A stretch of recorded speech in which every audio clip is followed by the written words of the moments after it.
안녕하십니까. 혼란한 정치 시사 이슈를 술술 풀어보는 선거권 혼술 11월 16일 수요일 오후에 인사드립니다. 자, 이재명 민주당 대표의 핵심 척건 오른팔 정진상 씨에 대해서 오늘 구속영장이 전격적으로 청구가 됐습니다.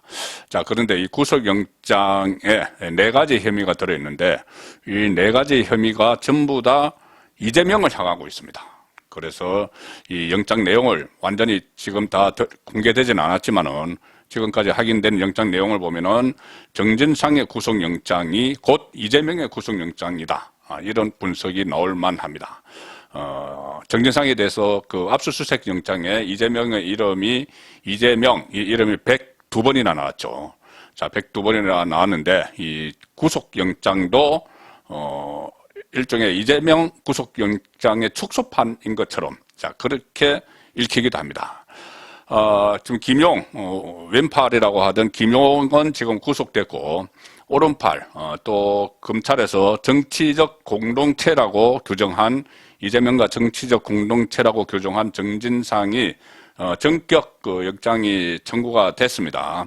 뭐 영장을 법원이 발부할지는 좀 더 지켜봐야 되겠지만 이렇게 전격적으로 그러니까 검찰에 어제 소환돼서 14시간 동안 조사를 받고 어젯밤 11시 넘어서 검찰에서 나왔죠. 자, 그래서 이번 주 중에 그 전격 소환을 할 것이다. 이번 주 중에 그 구속영장을 청구를 할 것이다. 그런 분석이 많았지만은 불과 반나절 만에 사실상 반나절 만에 영장을 신속하게 그 정광석화처럼 청구를 했습니다. 아마 어제 14시간 조사 과정에서 김용원 처음에 검찰에 가서 일종의 묵비권을 행사했다고 하는데 정진상은 또박또박 본인의 혐의에 대해서 다 이야기를 했다고 하죠. 그런데 그것을 전부 부인하는 내용이기 때문에 이 상태에서 이 정진상이 검찰에서 찾고 있는 혐의점을 본인이 알았겠죠. 14시간 동안 조사를 받으면서. 그러면은 이 정진상이 나가서 검찰이 이런 것을 지금 나에게 찾고 있더라. 그것을 알았으니 증거를 인멸할 가능성이 있습니다. 그래서 전격적으로 영장을 청구를 했다. 자, 이렇게 이해를 해야 될 것 같고, 자, 어쨌든 이렇게 되면 이제 검찰과 이재명의 진검 승부가 다가옵니다. 이 정진상의 구속영장에 적시된 혐의 이것이 지금 모두 이재명 대표와 연결이 되어 있는데. 아마 이재명 대표에 대해서 영장을 청구를 하면은 내용은 거의 동일할 겁니다. 자, 물론 뭐 다른 정진상이 관계되지 않은 변호사비 대납 의혹이나 뭐 여러 가지, 그래도 뭐 연루됐을지 모르지만 있지만 지금 이 정진상이 받은 혐의만 딱 놓고 보면은 그것이 그대로 이재명 대표에게 적용될 수 있는 혐의라는 거죠. 일단 4가지입니다. 정진상의 구속영장에 나온 혐의는 4가지입니다.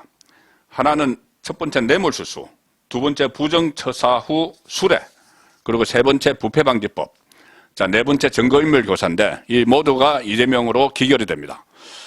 일단 그 혐의를 간략히 설명을 드리면은 뇌물수수는 이겁니다.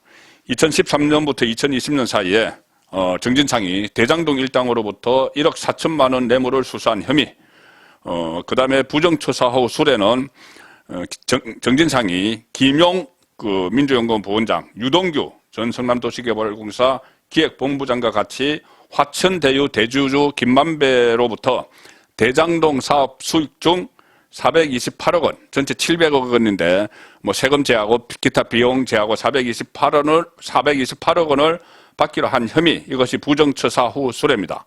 부정적으로 편의를 봐주고 대장동 일당에게 편의를 봐주고 나중에 돈을 받는 부정처사 후 수뢰죠. 자, 그래서 428억, 이 저수지 이야기가 나왔던 그 돈입니다. 그리고 이 정진상은 이 돈과 관련해서 작년 2월에 이재명 대표 민주당 그 대선 후보 경선을 앞두고, 약속한 수익을 달라. 그리고 이 호남을 지금 돌고 있다. 그렇게 해서 20억 원을 요구를 한 내용, 그런 것들도 압수수색 영장에 다 담겨 있었죠. 자, 호남 경선에 쓸 돈을 달라. 저수지에 담가놨던, 담가놓기로 했던 428억 원 중에서 일단 20억 달라. 자, 그런데 또 뭐 김만배가 제때 주지 않으니까 또 뭐 무슨 뭐 욕설을 했다는 그런 보도까지 지금 나와 있습니다. 세 번째 부패방지법은 이겁니다. 정진상이 유동규와 공모를 해서 2013년, 2017년 사이에 대장동 일당인 남욱 변호사에게서 위례 신도시 사업 관련 내부 비밀을 전달해주고, 내부 비밀을 전해주고, 남욱 쪽의 업체가 선정이 되도록 도운 그 혐의가 부패방지법 위반입니다. 그때 검찰은 정진상이 남욱과 연결된 호방건설이 위례 신도시 사업을 시공하게 해서 개발 수익 210억 원을 얻게 도왔다. 자, 부패방지법이죠. 자, 마지막 네 번째 증거인멸 교사. 이것은 이 정진상이 유동규 씨가 그때 작년에 9월에 압수수색 당했을 때 휴대폰을 던졌죠. 버려라. 이렇게 지시한 그 혐의, 증거인멸 교사입니다. 자, 이 네 가지인데, 정진상은 14시간 조사를 받으면서 혐의를 전면 부인을 했고, 또 유동규 같은 대장동 일당의 진술만 가지고 혐의를 입증할 만한 진술만 가지고 이렇게 구속영장을 청구한 것이지 혐의를 입증할 만한 물증은 없다 이렇게 주장을 하지만 검찰에서는 수사 그렇게 허술하게 하지 않는다. 모든 물증을 다 확보하고 있다. 이렇게 반박을 하고 있는 상황이죠. 그래서 지금 검찰이 정진상이 혐의를 전면 부인하고 있기 때문에 증거인멸 우려가 있다고 판단해서 구속영장을 전격적으로 청구를 했습니다. 자, 그리고 법원에서 영장실질심사를 할 때 보는 것이 주거가 확실한지 또 도망의 우려가 있는지 아니면은 증거인멸의 우려가 있는지 이 범죄 혐의에 대해서 소명이 됐는지 이런 것을 보는데 증거인멸 우려는 분명히 있다고 검찰이 지금 적시를 하고 있습니다. 휴대폰 버린 것도 그렇고, 또, 지난 9일에 국회 안에 민주당 대표실 압수수색을 했죠, 검찰이. 그런데, 정진상 실장의 컴퓨터 운영체제가 교체됐더라. 그래서 증거인멸 우려가 크다 해서 영장을 신청을 했기 때문에 이것을 법원에서 또 받아들일 가능성이 상당히 높아졌다. 이렇게 볼 수가 있습니다. 그렇게 되면은, 구속이 되면은, 그 다음은 이재명에게로 가는 것이죠. 자, 그래서 이재명 복심이라는 사람을 조사 후에 곧바로 구속영장 청구한 것은 증거인멸의 우려가 있다. 혐의를 완강히 부인하는 데다가 이 증거를 없애버릴 수가 있기 때문에 전격적으로 조사 하루 만에 구속영장을 청구를 했는데, 자, 이것은 또 어떻게 보면은 이재명 대표에 대한 이 수사가 지금 이재명 대표가 정치적으로 저항선을 치고 있죠. 저항선을 쳐서 이태원 참사와 연결시켜서 명단 공개 이런 것도 다 연결이 되는 겁니다. 본인이 정치적으로 저항을 하고 있는데 그 저항선을 치기 전에 속전속결로 이재명 수사를 하기 위한 그런 조치다. 이런 분석도 지금 나오고 있습니다. 아마 이 구속 전 피의자 신문, 그러니까 영장실질심사는 아마 금요일쯤 서울중앙지법에서 열릴 텐데, 일단 영장이 발부가 되면은 검찰은 정진상의 신병을 확보한 후에 이재명과의 연관성에 대해 본격적인 추궁에 나섰는데, 두 사람은 제가 몇 자리 설명을 해드렸다시피, 이재명이 성남에서 변호사할 때부터 사무장으로 인연을 맺어서 여러 가지 이 직책을 계속 같이 해온 그런 상황이죠. 그래서 검찰이 정치적 공동체 이렇게 이야기했기 때문에, 자, 이 네 가지 혐의 안에 들어있는 다 그 돈과 연결이 되어 있죠. 그런데 이 돈이 전부 다 이재명을 위해서 쓰였다. 그렇기 때문에 제가 이게 정진상 구속영장이냐 이재명 구속영장이냐 이렇게 말씀을 드리는 겁니다. 자, 간략히 다시 살펴보면은 뇌물수수 1억 4천만 원 받았는데 정진상이 그 2013년, 2014년에 이재명 성남시장 재선 선거 비용으로 남욱이 정진상에게 5천만 원을 줬다. 그런 검찰의 수사 결과가 있죠. 자, 그래서 결국은 이재명 성남시장의 재선을 위해서 이 뇌물을 받았다.